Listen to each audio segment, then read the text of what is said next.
Hello दोस्तों, आपका सिंगा क्लासेस में आपका स्वागत है। इस सेशन में हम एक हॉट टॉपिक के बारे में हम जानेंगे जो अभी चल रहा है रिसेंटली में। वो है पनामा कैनल। पनामा कैनल जो कि यूएस और जो एक्चुअली में नॉर्थ अमेरिका और साउथ अमेरिका को जोड़ता है। वो एक स्थमस है। स्थमस मतलब कि क्या होता है? स्थमस की एक डेफिनेशन होती है जब दो नैरो स्ट्रिप ऑफ लैंड दो ओशंस को जोड़ता है तो उसको कहते हैं स्थमस। ऐसे ही पनामा क्या है? पनामा एक नैरो स्ट्रिप ऑफ लैंड है जो दो ओशंस को जोड़ता है, जैसे कि जो कि अटलांटिक ओशन और पैसिफिक ओशन है। तो अभी पनामा कैनाल के बारे में जान लेते हैं कि क्या कंट्रोवर्सी हुई थी हमारी उसके बारे में और क्या हुआ था। तो पनामा कैनल के बारे में जब हम जानते हैं कि पनामा कैनल की अभी कंट्रोवर्सी हुई थी, डोनाल्ड ट्रंप जो हमारे यूएस के प्रेसिडेंट इलेक्ट हैं, उन्होंने बोला कि जो पनामा अथॉरिटी, जो मतलब कि पनामा जो है रिपब्लिक ऑफ पनामा, वो काफ़ी ज़्यादा फीस चार्ज करता है, जबकि यूएस ने ही उस पनामा कैनल को डेवलप किया था। बट और उन्होंने ये भी बोला कि ये कोई बेनिफिट के लिए नहीं दिया गया था, कोई बेनिफिट के लिए नहीं दिया। It was not given for the benefit of others but merely as a token of cooperation. Token of cooperation के वजह से as a token of cooperation दिया बनाया गया था with the US and Panama. Okay. तो उन्होंने बोला कि अभी जब हम पावर में आएंगे तो उस पनामा कैनाल को हम अपने कंट्रोल में ले लेंगे।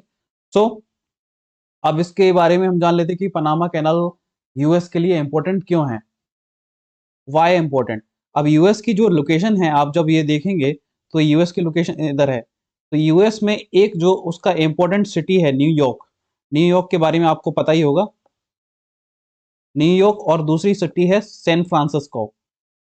अब जब अब लैंड रूट पे हम जब देखते हैं तो लैंड टू लैंड ये दोनों आसपास तो हैं, बट अगर कोई भी शिपमेंट होता है वो भेजने के लिए, तो ईजिएस्ट वे क्या होगा?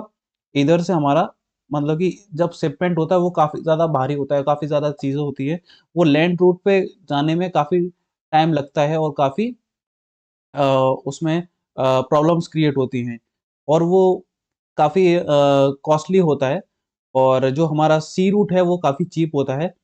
तो इसमें क्या हुआ, तो न्यूयॉर्क से सैन फ्रांसिस्को के बीच में जो हमारे जो जहाज जाते हैं, मान लीजिए कोई जहाज इधर से आ रहा है तो उसको अगर न्यूयॉर्क में भी सप्लाई करके जाना है और फिर उसके बाद सैन फ्रांसिस्को भी जाना है, तो पहले न्यूयॉर्क आएगा, उसके बाद फिर वापस ऐसे जाएगा, अगर ये पनामा कैनल नहीं है तो पनामा कैनल के होने की वजह से क्या है, उसका वन थर्ड ऑफ डिस्टेंस कम हो जाती है, टू थर्ड ऑफ डिस्टेंस कम हो जाती है, जो कि 12,000 माइल्स है अगर इस तरीके से जाते हैं।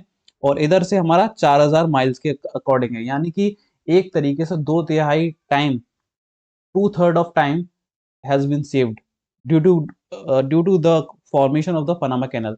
तो ये काफ़ी इम्पोर्टेंट है यूएस के लिए, क्योंकि एक तरीके से यूएस को एक इजी वे मिलता है और इजी वे ऑफ शिपमेंट मिलता है और उसका टाइम भी बचता है। सो इसके बारे में एक जान लेते कि पनामा कैनल कब बना था और कब किसने बनाया। तो it was built by US which is in the August 1914। Okay. और 1979 यानी कि 1979 तक पनामा कैनल किसके पास थी? ओनली यूएस तक, केवल यूएस के कंट्रोल में ही थी। और 1979 में एक पनामा कैनल कमीशन बना, जिससे उसका कंट्रोल पनामा कैनल कमीशन को ट्रांसफर हो गया था। जो कि पनामा कैनल कमीशन एक्चुअल में क्या था, वो यूएस और पनामा, उसका एक जॉइंट एजेंसी है पनामा कैनल कमीशन, उसके पास कंट्रोल चला गया था। और उसके बाद जब 1999 आया, उसमें एक ट्रीटी पास हुई, उसके थ्रू ट्रीटी के थ्रू क्या हुआ, सारा जो कंट्रोल पनामा कैनल का पनामा के पास आ गया। ओके, पनामा कैनल के बारे में एक टेक्निकल जो फैक्चुअल चीजें हैं वो जान लेते हैं। इसमें sophisticated high engineered system use होता है जो लॉक और एलिवेटर्स में होता है। लॉक और एलिवेटर्स मतलब कि मैं जैसे कि जो हमारा अटलांटिक ओशन है, अटलांटिक ओशन जो है, अटलांटिक ओशन और पैसिफिक ओशन, इन दोनों का जो लेवल है, मतलब कि सी लेवल, वो इक्वल नहीं है, यूनिफॉर्म नहीं है। तो उसके लिए क्या करना होता है कि जो लॉक और एलिवेटर्स क्या करते हैं, पानी को धीरे धीरे ऊपर बढ़ाते हैं और जहाज को ऊंचाई देते हैं, हाइट देते हैं, और धीरे धीरे हाइट देके उसको पास कर देते हैं।